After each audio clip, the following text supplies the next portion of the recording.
بيتك في غيطك على ارض الواقع. بنتكلم بعد ما خدنا ثوره كبيره وجوله كبيره في المشاريع القديمه، بننفذ بيتك في غيطك بالشغل الحديث VIP اللي اتكلمنا عنه من 8 شهور او من 9 شهور او دخلنا على سنه.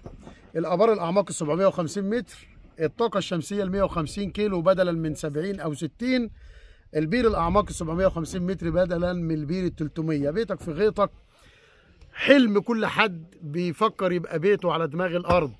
معانا ابو سلمى. اسمك بقى غير ابو سلمى؟ محمد. ايوه، من اي بلاد؟ انا من فرغان كارد، مركز ديار بنجم. ديار بنجم شرقيه.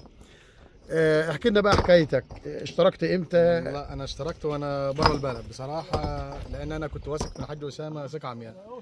انا جيت قبل كده بس ما حصلش نصيب، بس يعني الحمد لله لما قررت دفعت فلوس وانا مش موجود في البلد، وجيت لقيت زي ما الحاج اسامه قال لي بالظبط، ونوع التربه ونوع الارض، والراجل جاب سلمني بنفسه هو، واحنا بننزل طوب ان شاء الله، وهنبني استراحه صغيره كده على جدنا. هتبني ايه؟ هنبني استراحه صغيره كده، يعني ايه، انا حاجه كويسه ان شاء الله. تعمل حوش؟ نعمل حوش بامر الله. هتزرع غله ولا برسيم ولا تزرع؟ لا، الايام اللي جايه هنزرع شعير وبعد كده نزرعها برسيم بامر الله. كلام محترم. ليه بقى؟ عشان الارض بتنفخ وبتعلى وبتوطى. هيزرعها زرعه تجريبيه اللي هي بتقعد 6 شهور او 4 شهور، بعد كده بيقلبها برسيم. بيتك في غيطك الفرافره الوادي الجديد، اراضي قانونيه 100%.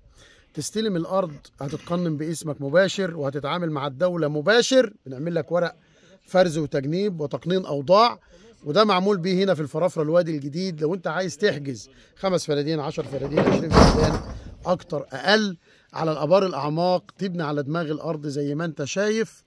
معانا مشاريع قديمه. المعاينه على الطبيعه خير دليل. ايه رايك في المعاينه لما لفيت وشفت؟ بصراحه كل حاجه جميله زي ما حضرتك قلت بالظبط. يعني في فيديوهاتك كلها نفس الكلام، نفس الطبيعه. يمكن الطبيعه احسن من. تقول ايه بقى للي بيهاجم بقى التنميه واللي بيهاجم شغل الشركه ويشكك فيها؟ بلاش، عشان هو انسان مش فاهم، او انسان يعني مش عايز ينمي من نفسه، ولا عايز يحضر من نفسه، او هو كاره نفسه. بلاش ينصح ان يعني بلاش من الامور السلبيه، يعني تبقى امور ايجابيه، عشان خاطر ما يحبطش اي حد عايز يتحرك من مكانه، يتحرك من بلده. ما يحبطوش او ما يسدش نفسه ويخليه يخاف يتحرك من المكان اللي هو فيه. معاينه على الطبيعه خير دليل. اللي عايز يحجز معانا من داخل او خارج البلاد 0100 879 1285.